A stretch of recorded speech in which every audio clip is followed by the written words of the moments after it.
The following content is provided under a Creative Commons license. Your support will help MIT OpenCourseWare continue to offer high-quality educational resources for free. To make a donation or view additional materials from hundreds of MIT courses, visit MIT OpenCourseWare at ocw.mit.edu.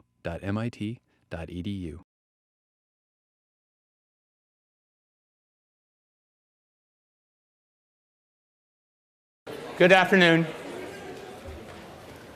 Congratulations for braving it through what's now become a weekly snow disaster. This week's maybe 3 of them or something. My name's John Gabrieli. This is Introductory to Psychology, a 900. This is a course about you. Okay? The entire course is what do we understand in a scientific way about human nature? How people's minds work, how people's brains work that supports their mind.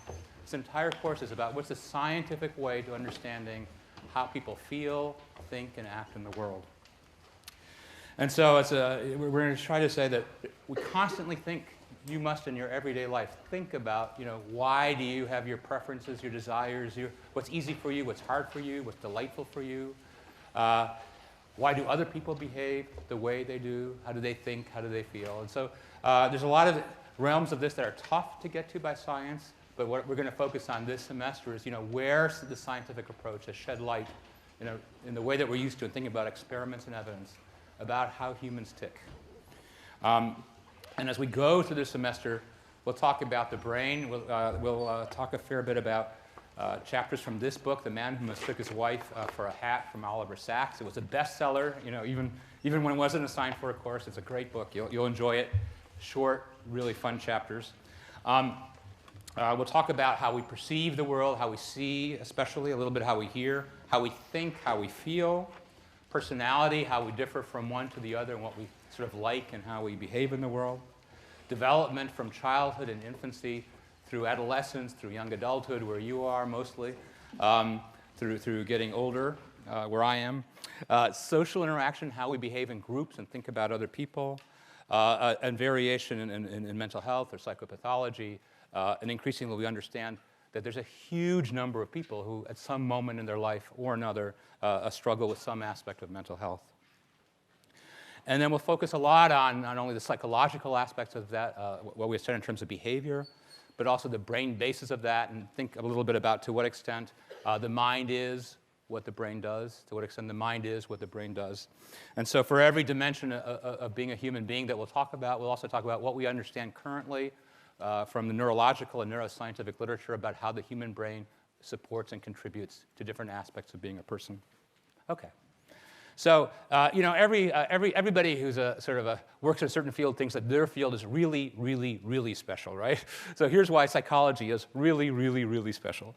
So it's really, really special, I think most of all, because every endeavor that we undertake at a university or in society as a whole, it's about people, right? Except for when we think about the rest of nature. But, people study biology, chemistry, and physics. And they think, right, that the sun orbits the Earth for some period of time, and then they think it's the other way around currently, right? Okay, so people come up with these conclusions, even though we're trying to understand nature. It's people who make certain investments in economics or behave in a certain way or vote in a certain way. It's people who make music and appreciate music, make art and appreciate art, read and write literature, right? So in all these dimensions, there's something very fundamental about what it is about the human mind that gives birth to these areas of inquiry and how those areas, domains of human experience are enacted. So my only goal today is to try to convince you in a number of different ways that we're not simple video camera in our minds, between our ears, recording the world in some objective, simple way, that even the simplest, most obvious things are interpretations of the world around us at many different levels of thought and feeling and perception, and that our minds, the way our minds are constructed, determines the world that we experience, that we see, that we act upon. And even very simple things that we think are pretty objective and simple right in front of our eyes are determined by inferences and deductions that our mind makes, weighing sources of evidence in the world and coming to conclusions about what's around us, what we hear, and what we see, and how we think. So let's start with seeing. If your vision is reasonable, we say, if we see something, we believe it, right? So let's start with something very simple, these lines. So one of the tough things about psychology is ever since the internet came into existence, people know every cool thing there is to know, right? Okay, so I can tell you, when I began teaching, like people say, "Oh my gosh, I've never seen such a thing. It's unbelievable," And then now it's like 2/3 of the class go, "Yeah, I've got that, on my computer at home," and we did that in like 3rd grade or whatever. So all I'm saying is, enjoy the ones you haven't seen before. Don't ruin it for your neighbors today, because it's harder and harder to surprise the world in a nice way, right? Okay, but let's look at these lines for a moment here, and perhaps you'll have the sense. And maybe is it glaring up there? Sorry, let's see if I can do something. Okay, is that better? Okay, maybe not. So, you might have the sense that this line is a different length than this line, and this might be somewhere intermediate, right? Now, because of psychology, it's all a trick, but what's simpler than the length of a line? What's more objective in some sense than the length of a line? But if we look at the actual lengths, they're all literally identical, but that center part looks different. So what does it mean for it to look different? It means our minds are determining as simple a thing as how long a line is, depending on the other information surrounding it. It's an interpretation in context. If we're simply looking, the lines would look the same. Let's try another one. It's remarkable that those two lines are identical in length. Okay, all right. Yeah, I can't, okay. I just, it's good to test the limits of the credibility of the audience, right? All right, yeah. Of course, if our visual system were ludicrously off, we'd be constantly walking into walls and, falling out windows and things like that, right? If we were misestimating at that length. So the idea where we have visual illusions, and I'll show you some more that I think you'll be impressed by, it's not that our visual system is messed up or that psychologists think it's hilarious to trick us. It's that lots of things our visual system is brilliant at, but it's brilliant by having certain laws or principles that it follows. And we can show that it's following those principles by seeing that when we mess with the typical circumstances, those principles calculate the wrong answer. So here's another one. So to most people, which line looks bigger, the one in the middle or the one on the side? I know it's all a trick, right? Okay, but yeah, this, what could be more obvious than that this is longer? It's just a simple line, but if we draw red lines on top of it and move them over here, they're dead identical. The central circle, does one of them, the middle circle, look larger than the other? Now, you already know intellectually that it will turn out those two circles in the middle will be the same. But you have to convince yourself that it still looks like they're different. Here they are in red, here they are next to each other. They're identical. Again, this is evidence that even for a simple thing like the size of a circle, your mind is making inferences, and there are principles and laws that it's following that determine what it is you think you see. Here's two monsters chasing each other, but in fact, they're identical in size. The perspective cues make the more distant one look much bigger. This is from Ted Adelson. This is a beautiful demonstration of an illusion. Ted Adelson's in the psychology department. There's a letter A here, and believe it or not, there's a letter B there. Let's see if this looks any better when it goes like this. It doesn't. All right. So, one of the important things about illusions, demonstrations in this class, and you will learn this as we go along, is that occasionally they fail, and then we come back and discover what the lesson of that is.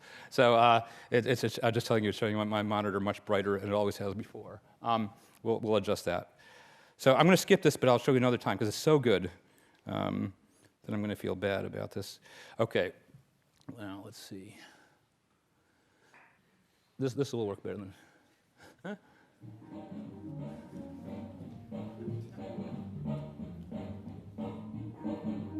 All the same shade of gray, right?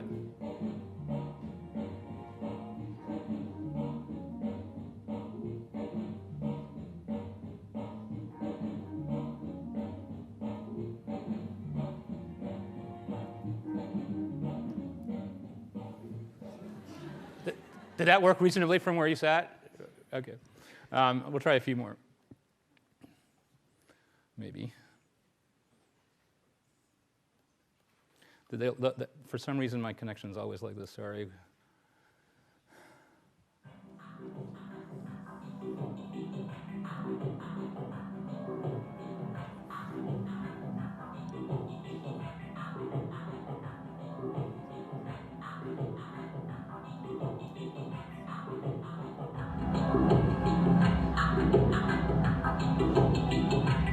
Does that one look lighter than that one that way? Yeah?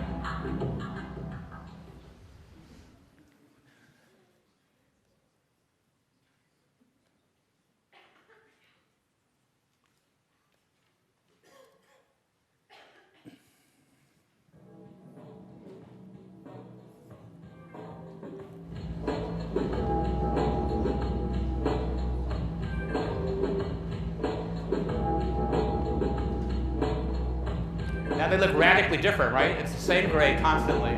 But again, the context is hugely determining how bright you see that gray. There it is.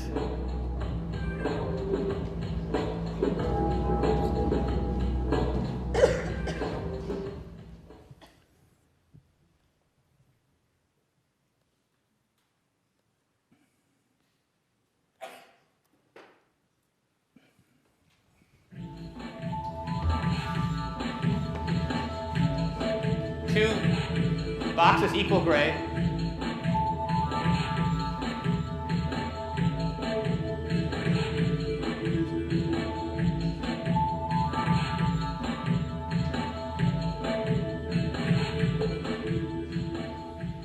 So things as simple as how bright something is or how long something is,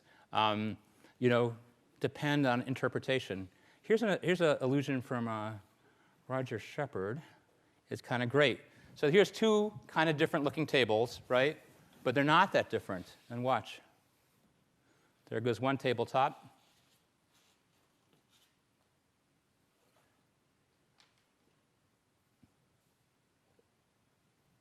You're not impressed? That those are identical tables? Okay, want me to do it again?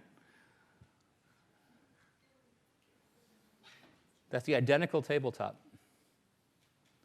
To me, the one on the left looks pretty rectangular, and the one on the right looks pretty squarish. No, you're not easy to impress, are you? You see that those two bars are moving together at the same time? Does it look like they're like little steps? Well, it'll show you. All right, fine. Okay.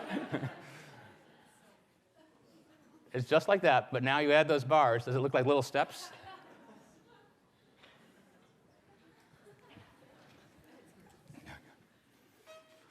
One more of this kind.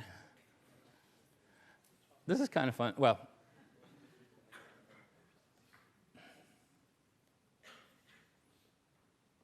you see that the way that mask is turning? It always looks like it's towards you, even though on one of the rotations. It's because of the way you're interpreting the light is influencing how you're interpreting what's. Okay. So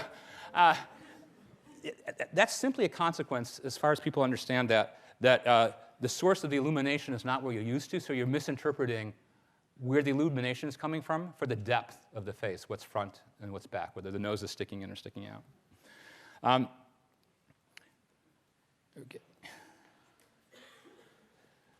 Okay. So again, the point in these illusions is, even for very simple things, our minds make certain assumptions about how we interpret the world, and that drives everything that we see and how we act upon that we see. So at a slightly sort of higher or more conceptual level, I need your help. Now, there's lots of these things that we'll do this semester where you get to participate. I mean, the fun thing about, I said this course was about you when you could have thought that was a bit rhetorical. It's not. It's truly about you. So you get to be your own laboratory, or we get to share a laboratory sitting here. And what I'm going to do is ask for you to participate. You don't have to do any of these things sitting at your seat, but I think it's usually fun to do them. So what's going to happen is I'm going to show you a drawing. And let's look at if the people to my left, so about in the middle, but you can decide for yourself. About this way, let's have you be Group A if you're willing to be that way. And okay, all right. All right. Because of that, I can't call you. I was going to call you guys Group B, but I already see that's getting me in trouble. So we'll call it Group B, but that really means equals A, but I'll just call B, okay? All right. So A and B, okay? So what I need is Group B, B for best, A for awesome, okay? So Group B, Group B, to kind of close your eyes for a moment, okay? Group B, so if you're going to want to have fun with this, close your eyes for a moment. Group A, you're going to see some instructions and read them silently to yourself. And then I'll ask you a question about the picture. OK, Group A, you're now reading. Group B has your eyes closed. So read the instructions silently to yourself.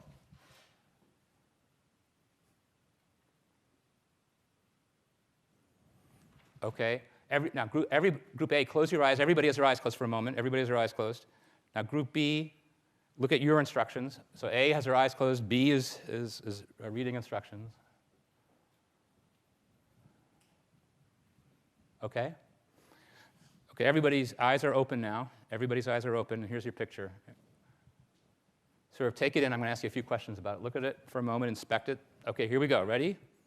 So just out loud. Was there an automobile in the picture? No. OK, see, this is a smart class. We're going to have a, all right? OK. Was there a man in the picture? Yes. Was there a woman in the picture? Yes. OK. What, this side again? Woman in the picture? No. OK, all right, all right. OK, a child? No. An animal? Ah, OK, all right. And now it gets a little wild. OK, a whip. Yes. OK, a sword. Yes. All right, a man's hat. Yes. A ball. Yes. A fish. Yes. All right. So there's this agreement, and that's we're democracy, right? OK. So all these things are big setups, right? So here's what happened. Group A was told they're going to look at a picture of a trained SEAL act. And Group B got the identical instructions, but they were told you're going to look at a costume ball. So you had an expectation of what you were going to see. That expectation drives your interpretation of the very thing you see next, which is this picture. OK? All right?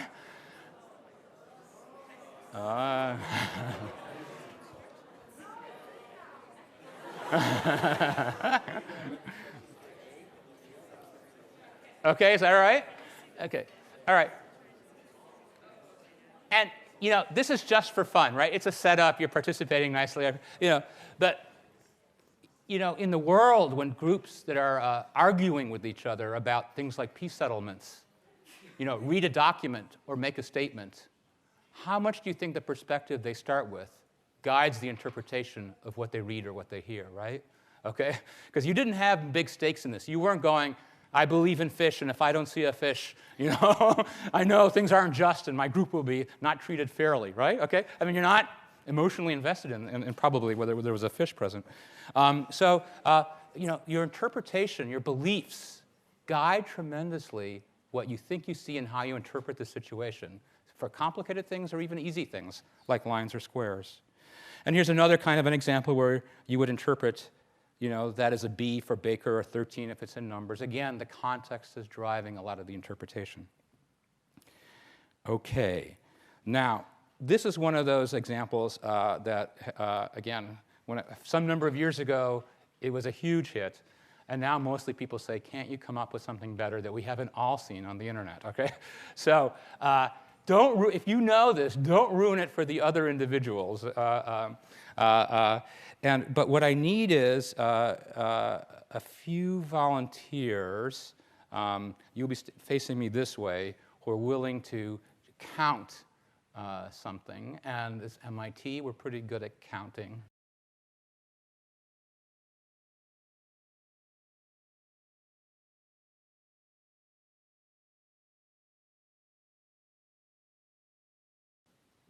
So what's the message of that? The message is, we've talked about what we perceive, what we see by expectations and context, but it's also, we have very limited, what psychologists call attentional resources. We can pay attention to a limited number of things at a time.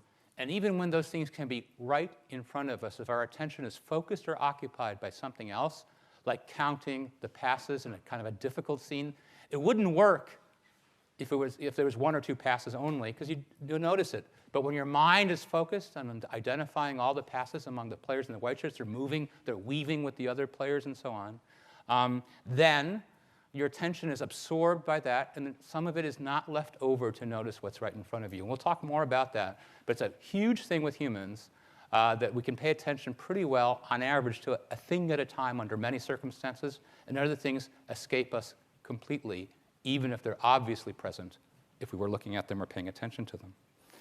So here's another example of how our minds make our worlds, what we see and what we don't see, what we pay attention to and what we don't pay attention to. And that's something to do with how we hear. So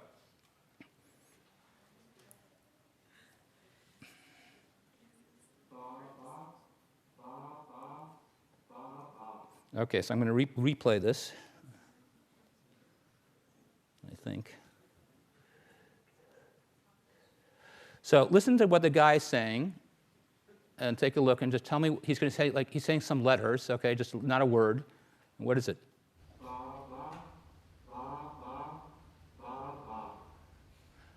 Okay, most people think he's saying da. Okay, da, da, da, da, da, da. Now, let's try that again, where I'm going to turn off the sound, and I'm going to run the same film. What does his mouth look like it's saying? Ga, ga, okay? But now we'll do one more thing, which is turn the sound back on. Have you close your eyes and listen to what he's saying.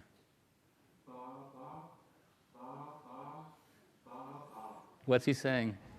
Oh, yeah. So it doesn't work for everybody every time. But the basic idea is most people think they hear the word da coming from the speaker. And in fact, in their mind, they do, because that's how they interpret what they're hearing. But in reality, the film clip is a film clip of the person saying ba, ba, ba, and then an audio recording of the person saying ga, ga, ga. Your mind intertwines across modalities what you hear and what you see, integrates them in some way below your level of consciousness. You're not thinking about it, and you come up with a different interpretation of what you hear. Right? So what you see is one thing, what you hear is another thing. When your eyes are open and your ears are open, they meld together and produce something, a third thing that's entirely differently. Again, your mind interpreting what you hear, not your ear interpreting what you hear in a simple sense. Okay. How about things that we know? So let's think about this. If somebody were to ask you, which is farther east, closer to the Atlantic? San Diego, California, or Reno, Nevada? Who likes San Diego as being farther east? A few hands. Who likes Reno as being farther east? Okay. So here's the mental map most people have, the mental map, which is we know California is right next to the ocean, right? With Arnold Schwarzenegger protecting us on that side of the country, right? And then Nevada is a little bit more towards Boston, right? Okay, that's a mental map that most people have, and that's how the hands went up. This is the actual map, and the only actual map you've ever seen, ever, on a globe, on a map, anything. Because California takes a big turn on the south, San Diego is actually further east than Reno. Why do we imagine, and most people do, that Reno is further east, when you've never seen a map or a globe that's shown you that? Never, ever, ever. Yeah? Because it's farther from the ocean? So because it's farther from the ocean, because in our mind we go, California is way out there, right? There's nothing, Hawaii is the only one out there farther west, right? So our mind makes us answer despite that, and that's what we might know. Now, we might not be totally certain. We might not bet the farm on that. Which is farther north, Philadelphia, Pennsylvania, or Rome, Italy? So start to think, how would you think about that? It's not something you know. I mean, nobody memorizes it, right? But how would you begin to think? Which is probably more northern? What's your first gut? How many people like Philadelphia being more north? Yeah, how many people like Rome being more north? Oh, there's a kind of a mixture of hands. Okay. So the answer is that Rome is north of Philadelphia. Mostly people will answer that Philadelphia is north. Why they do that is they think the US and Europe, they're both sort of above the equator, below Antarctica, kind of aligned, right, even sort of historically, culturally. So they think, well, Rome is pretty south in Europe, and it is, it's in Italy. Philadelphia is reasonably north in the US. It gets winters and all that kinds of stuff. So a northern city in the US has got to be north of a southern city in Europe. But in fact, the whole continent has shifted up compared to the US. So you won't wait till you get your mind around this. Which is further north, Atlanta or Chicago? All right, okay. Okay, all right. Sorry. Yeah, that's sort of, I mean, yeah, so no, this is, no, because sometimes when you do this, people go like, wait a minute, all my assumptions are off. Like where am I? What's reality, right? Okay, okay, yeah. But here's one more, two more. Which is further north, Portland or Toronto? Now, you are already learning the lesson, go opposite. Whatever I thought, go opposite, right? But why do you think most people will answer that Toronto is further north? Canada's up there, US is below it, but in fact, that's the mental map and the colors, but in fact, Portland in Oregon is actually north of Toronto. We'll do one last one. Which is further west? Which is further west? Miami, Florida, which sits all the way, towards the Atlantic Ocean, or Santiago, Chile, which sits towards the Pacific Ocean? Further west. So most people have a mental map that North America and South America are kind of lined up like that. And so you say, well, Miami is farther east and Santiago is farther west. But in fact, South America is fairly shifted compared to North America. And Santiago is actually more eastern, or Miami is more western, one relative to the other, right? Because in our head, we kind of think North and South America, they're kind of lined up, even though we never saw a globe or map like that. So again, kind of some of our knowledge guides how we think about the world and what we believe we know.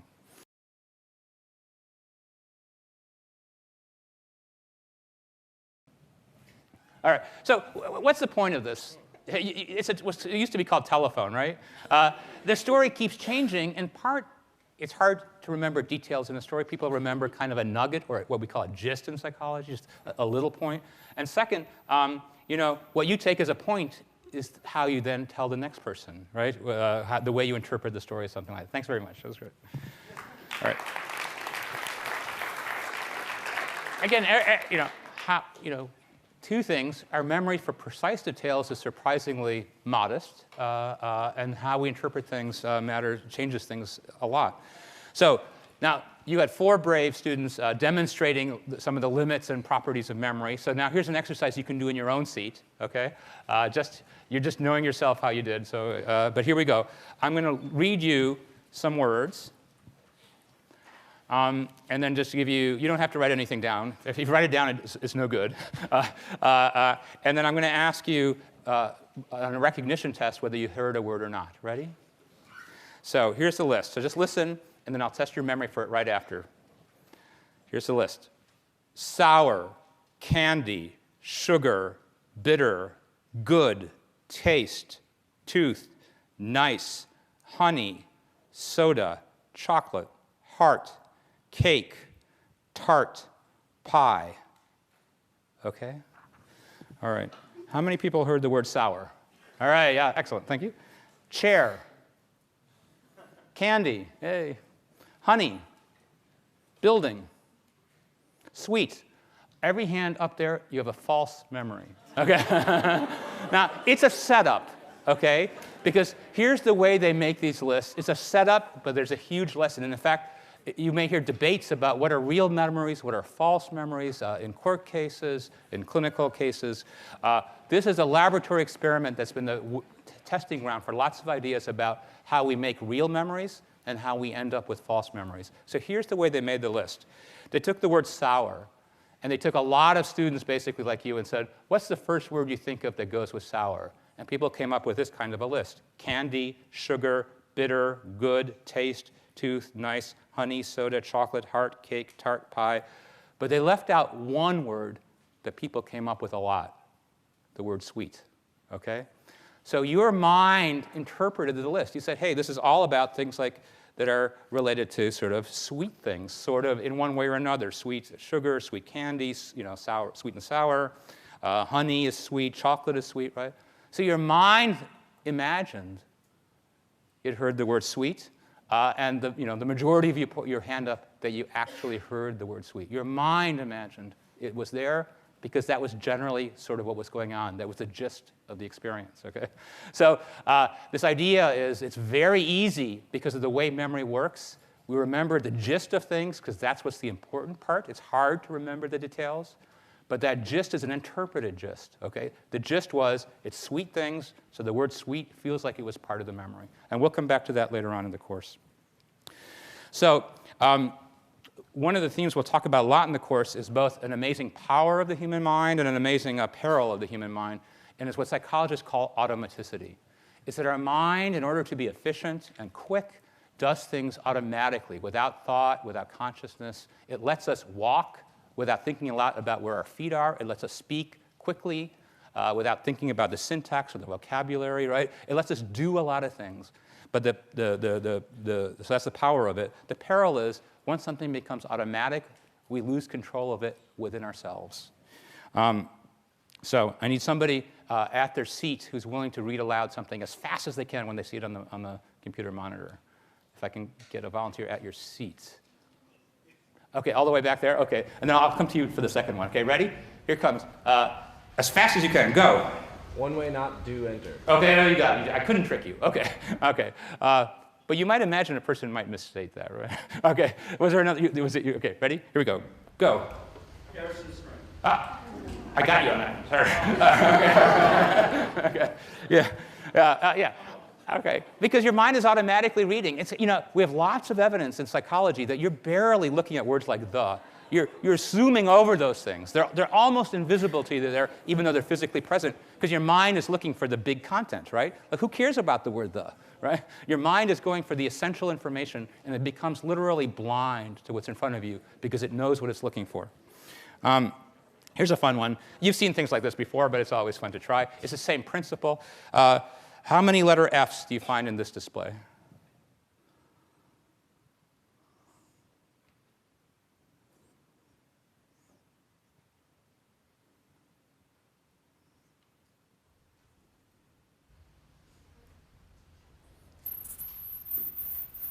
So can I get some numbers? 4, 5, 6. Those are all good. we're not an exact science. We are OK.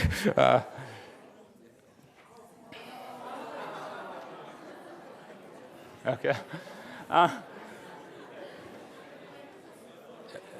So some of you may have missed 1 or 2 Fs, right? OK. Again, it's because your mind is automatically, people read at typical readers read at spectacular speeds. And the way you read at a spectacular speed is you don't look for little details. You get the big words and the big ideas, and you zoom through for the big meaning, OK? And you're leaving behind what you consider to be details. Yeah? So if you ask this question to like a society that pronounces law, would that change anything? The question was if we asked a society that didn't pronounce Fs or something like that. In America, we pronounce it You mean like a V sound or something like that. Does that matter for this? Yes. It also matters a lot that words like of are little preposition words that we don't think much about, OK? So yeah, this is a setup. Like finished, most people get. Or a beginning of a word you're more likely to get. I think the pronunciation probably matters. I don't know that for sure. That's a very good thought. And certainly hiding it in words that seem low in content for interpreting a sentence is about the best way we did it. That's why the second the disappeared too. It's sort of a low-content word for processing a sentence. OK, this is an example of what you know, but it's a nice example, and we can come back to it a couple times. So let me think about this for 1 second. Maybe we'll do it this way, that we'll ask somebody at their seat who has typical color vision. If you're colorblind, this one is not a good one for you, OK? I'm just, some percentage are. So is somebody willing at their seat to read aloud stuff they see on a monitor? OK, thank you. So here we go. So you're going to see words that are printed in different colors. Your job is to name aloud the color of the ink that it's printed in. Does that make sense? So like on this F, you would say it's red on that F. Is that OK? Here we go. So start here and just go. Red, orange. As fast as you can, just keep going. Green, brown, pink, green, blue, red. Great, you're excellent. OK, same thing. Read the color of the ink exactly like you were doing. Go. Green, blue, red, blue, red, yellow, red. Oh, you're pretty good. All right. OK. It's supposed to slow you down when you get the color, the ink in the wrong color, and it usually does. But you were very good. OK. All right. All right. Again, if you know this from courses on the internet, don't ruin it for others, but think about it for yourself. So now we're going to turn to thought. There are 30 people in a room, 30 people. Just imagine you sat, there's groups of 30 here. You get the month and date of each person's birthday. So it's not the year they were born, but it could be December 1st or February 5th or something like that. What is the approximate probability that 2 people will have the exact same birthday? All right. I can tell you the vast majority of people under slightly less suspicious circumstances than this will answer about 10%. That's the vast majority. The correct answer is, okay, why do you think, this is work from Kahneman and Tversky, we'll come back to this, why do you think people tend to answer 10%, some 30, very few people give you the mathematically correct answer of 70. Why do they do that? Because they tend to think, how often have I met somebody who has my exact birthday? And you go, not that often. It's not like every 30 people I meet, somebody says, you were born on March 3rd, I was born on March 3rd.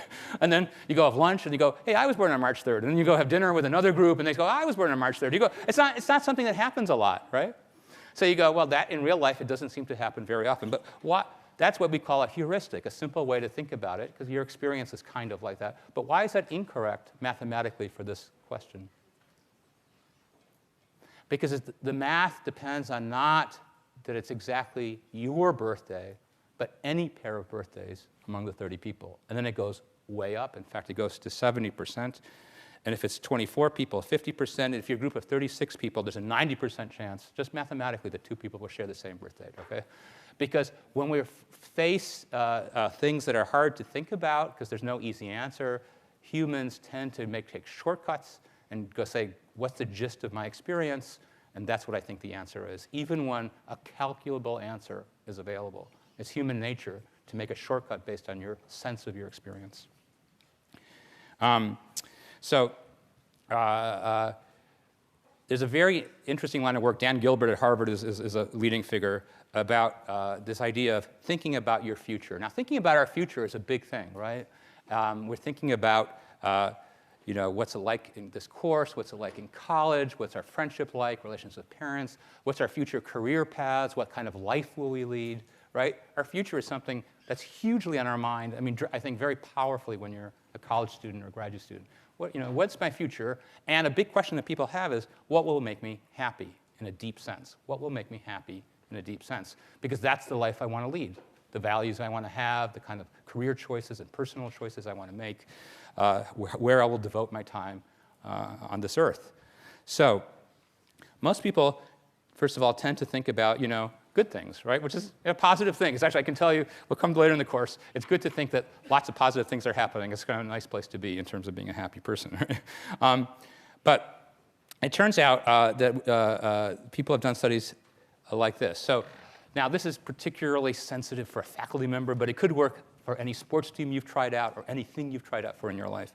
So what happens when we get reviewed for tenure? And you hear a bit about that. This was an easy study for psychologists to do. What they did is they called up people in the fall who were being reviewed for tenure. And you get tenure or you don't. And it's a bit of a sad process if you don't, right? Because you don't get tenure, and then you don't feel happy about that, and you have to call your parents and say, I didn't get tenure, and your parents go, come on, if you just slept better, you would have gotten tenure, and remember the piano lessons you didn't take, and you go, all right. So it's a bit of a nuisance, right? On top of that, because weirdly in academics, we tend to be super specialized, you have to move out of town, okay? You don't have to, but typically then a person who doesn't get tenure will get a job somewhere else. There's plenty of stories of people who don't get tenure at awesome places who are geniuses in history, okay? The tenure decisions are often wrong. But still, you'd rather get it than not. You'd rather get into a medical school than not. You'd rather make a sports team you want to be on than not. So here's what they found out. If they asked them, what happens if you don't get tenure? Everybody said, oh, it's going to be awful. It's just going to be miserable. I'm going to be such an unhappy person. 2 years later, the average happiness of people who didn't get tenure was equal to the average happiness of people who did get tenure, okay? So, okay, you can say, well, tenure, only professors care about tenure. How about winning the lottery, okay? What if I won hundreds of thousands of dollars? There's been a lot of psychology on this, actually. In about a year to two, the average happiness of a lottery winner who wins a substantial amount of money is rated the same by him or her as it was the population as a whole. Yeah? How do they go about measuring average happiness? Yeah, so we'll come back to this, but I'll tell you. So this is you can like this or not like this, okay? So in some parts of psychology, we measure things like reaction time to the millisecond. That's good data, right? Or brain activation, that's good data. When you ask a person how happy they are, the only thing we can do is have you basically fill a scale from 1 to 7. How happy are you, okay? And you could go, well, I'm a little worried about that because, sometimes people are like, I hope that makes you happy or something. That, right? So you could say, how much can we trust subjective reports of happiness? And that's a very good question. On the other hand, it's hard to know what would be better than that, right? It's like if we measure your pulse, is that a better measure of your happiness? Not, you want to know, your pulse could be racing because you're sad or happy, scared or enthusiastic. So we don't have a better one that we can think of. But psychologists do worry that sometimes people will just say what they're supposed to say, or they'll pretend they're happy, or things like that. We have to worry about those things, right? So you could worry deep down, but a year or two later, people who win huge amounts of money don't report themselves as any happier than people around them. And kind of amazingly, but I think it's deep about life, accidents leading to quadriplegia or paraplegia, accidents that, before you had such an accident, you would imagine that it would be something extremely difficult, and it can be in many ways. But by self-report, ratings of happiness return to typical average populations of the same age in about 3 months. So what's a huge lesson here in happiness research, a huge surprise, is two things. We're kind of bad at predicting what will make us happy or sad, which is kind of weird, right? I mean, we're kind of bad at predicting it. Here's all these things where we think they would make us happy or make us not so happy. It turns out we're wrong when it's studied at all scientifically. So we'll come back to that later on, because it's a very deep thing about being a human is what makes you happy, and your wrong guesses sometimes about what does. So let me end with a last experiment. So we really haven't done experiments until right now. And this is now a sensitive and difficult issue, which is problems we have in dealing with racism. And here's a study that did the following. It said, well, in North America, certainly, Canada, the US, the study was done in Canada, racism is widely condemned, as I think most of us believe it should be. But examples of blatant racism still occur. And one recent poll said that about a third of white individuals reported hearing anti-black slurs in the workplace in the last couple of years, okay, to pick one thing. So how does this happen in a society that speaks so much about not being racist, about treating everybody equally and fairly and kindly? How does it happen that we still struggle? And that's a very deep, difficult question about human nature and the world we live in. But here's something, again, about this that's a hint about why it's hard to get society to change some of its behaviors. So here's the experiment, okay? It's an actual experiment. So they took two groups of college undergraduates and randomly assigned one to be in the forecaster group. That's a group that tells you how they think they would feel and how they think they would act under a certain circumstance. And then an experiencer group. That's a group who actually undergoes an experience, and I'll tell you what that is now. So in the experiencer group, pretend you are the research participant. You walk into a room, and you see in that room a black male and a white male. Now, those two are what psychologists, for some reason, have called confederates. Those are role players. They know what they're doing, okay? They have a plan of what they're going to do. They're going to put on a little show for you, but you don't know that, okay? And the black male stands up and leaves the room to get his cell phone, and he gently bumps the white male's knee. This is all set up, okay? You're just sitting there, and you see that little bump. And now there's three different groups. One group, that's it, nothing else happens. A small bump, and the person leaves. A second group, as you sit there, the black individual leaves the room, and the white individual says, quote, typical, I hate it when black people do that. It's meant to be obviously provocative and racist. And then what they consider an extreme slur, the white person in the room playing this role uses the derogatory word that's meant to be an extreme slur. So there's one more thing you need to know. Now you're sitting there, and you're either in the control group, or there's been a slight bump, or there's been a moderate slur or an extreme slur in their words. The black male returns. Don't forget, he's in on it, and so is that white male, but you're not in on it. You just think there was a bump, and something else may have happened depending on which condition you're in. And the experimenter then gives you a survey about how you feel right now, sort of like the happiness, but it's not that. It's like, how do you feel right now?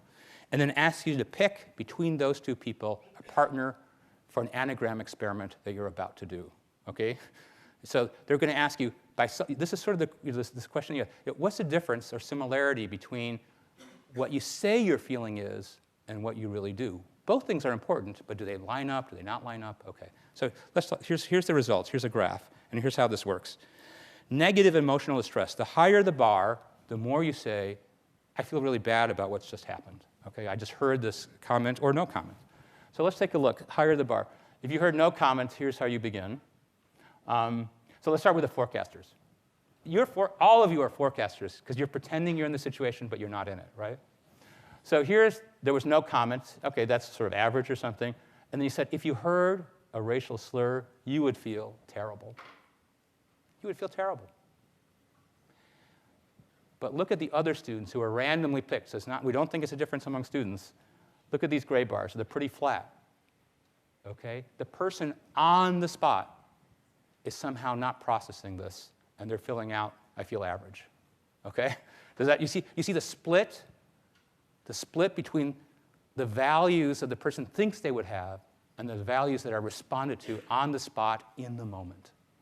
And what we'll talk about later on in social psychology is there's a tough gap often between the values we espouse and how we act when there's especially unexpected, difficult things, okay? And very often, if you've had any experience like this, afterwards you go, oh, what I should have done is this, or I wish I would have said that.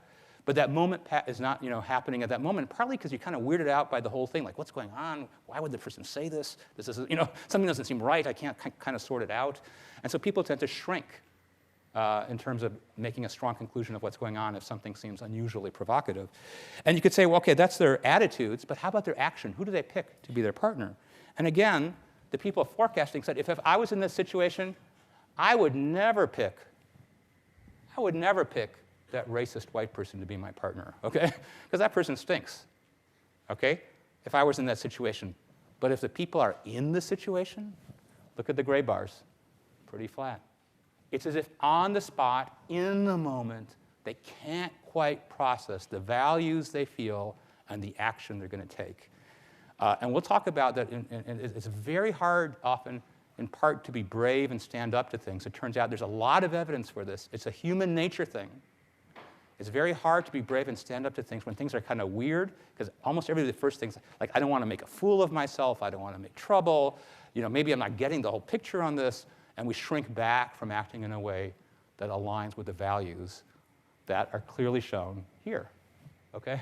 So this again, is something about human nature that's very weird, and it's so powerful to come into social psychology, and that's why it's very hard to stand up to things like oppression and bias. It's very hard to do, because we tend to not act on our values when we're in complicated situations on the spot.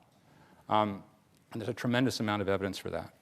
So again, how we interpret the situation, very different in our mind when we imagine we're there and when we actually sit there. And so what these researchers says, this is partly why it's been hard to sort of eradicate some vestiges of stereotypes and racism, because people have a hard time clamping down on it in the moment.